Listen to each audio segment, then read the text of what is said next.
écouter et enregistrer le chant des baleines, l'équipe AGOA a mis les bouchées doubles. Pendant 6 jours, 2 bateaux équipés de micros submersibles et d'enregistreurs ont sillonné la mer guadeloupéenne à la recherche des cétacés.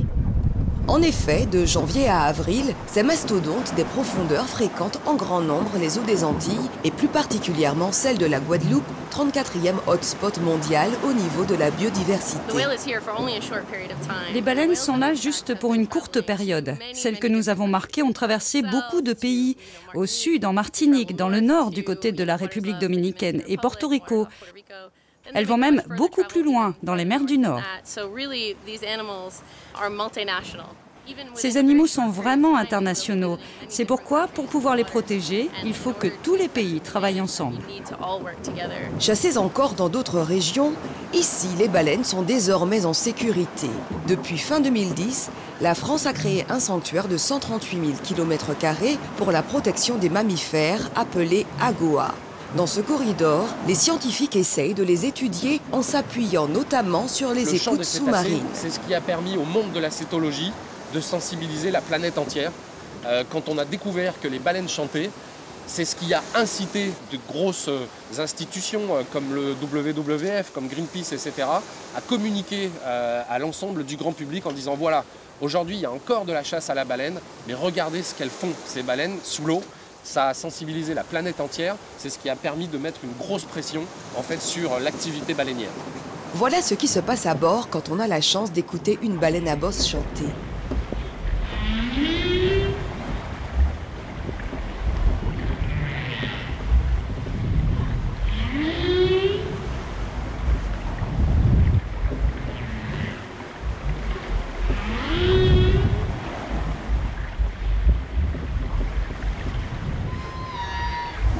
Quand on a une très bonne qualité d'enregistrement, on va faire un enregistrement plus long. Donc sur des chants de baleines à bosse, notamment, on fait minimum 20 à 30 minutes, puisque c'est la durée qui va nous permettre d'avoir la séquence entière. Puisqu'en fait, les baleines à bosse vont faire un peu comme une chanson avec des refrains qui se répètent.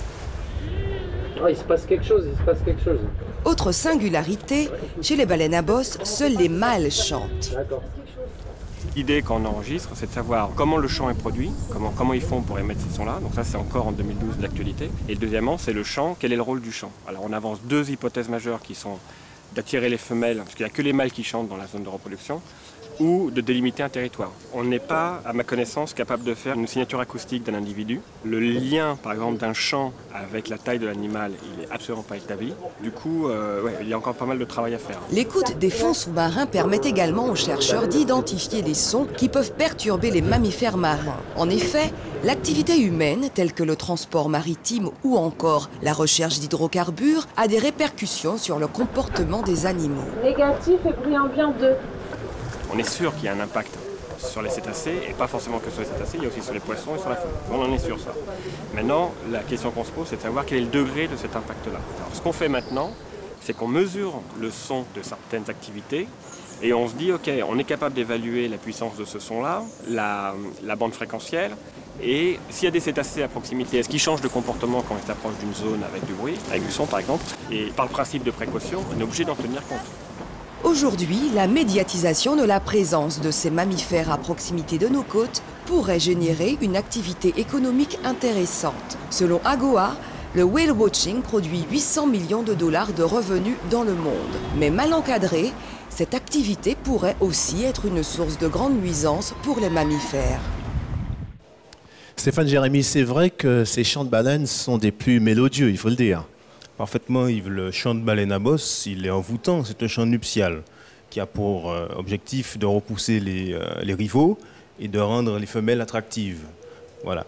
Et donc, c'est des chants que nous pouvons entendre dans les Caraïbes, partout les petites Antilles, du mois de janvier au mois de mai. À partir du mois de mai, ces animaux quittent notre région pour rejoindre les hautes latitudes de l'océan Atlantique.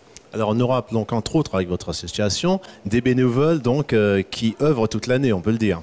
Je salue justement l'action de ces bénévoles qui contribuent significativement à la recherche océanographique à la Martinique.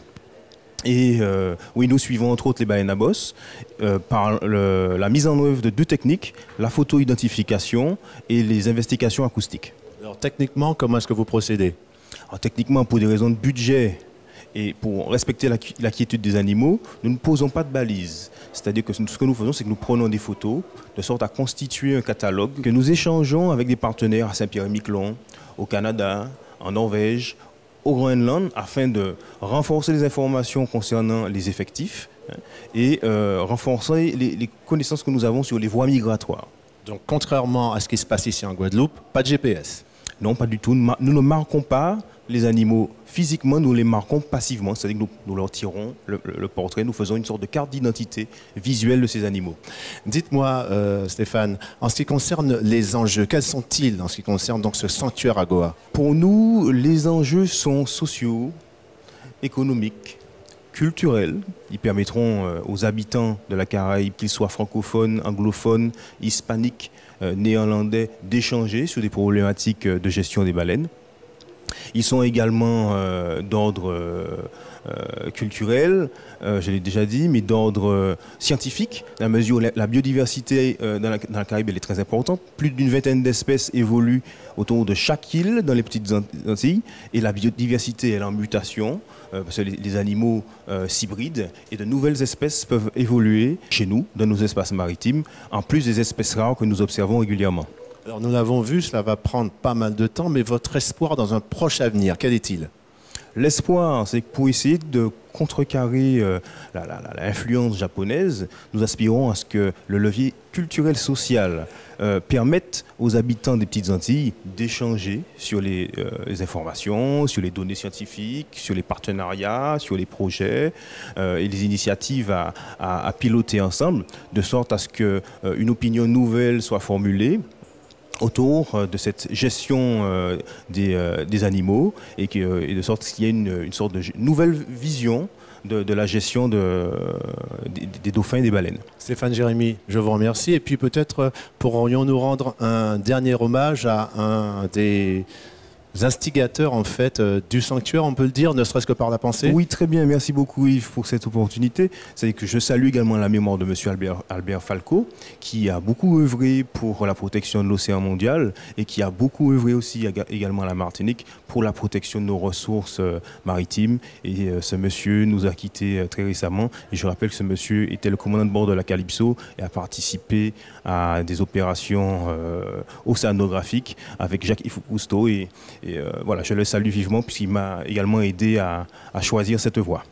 Stéphane Jérémy, je vous remercie. Voilà, cette émission est terminée. Grand merci donc à tous nos invités, sans oublier bien l'Aquarium du Gosier qui nous a accueillis pour cette émission. N'oubliez pas que vous pouvez nous retrouver sur notre site www.latitudecaraïbe.com. Un grand merci également à tous nos partenaires qui nous suivent depuis le début. N'oubliez pas que les réseaux sociaux existent également. Je vous dis à très bientôt sur Latitude Caraïbe.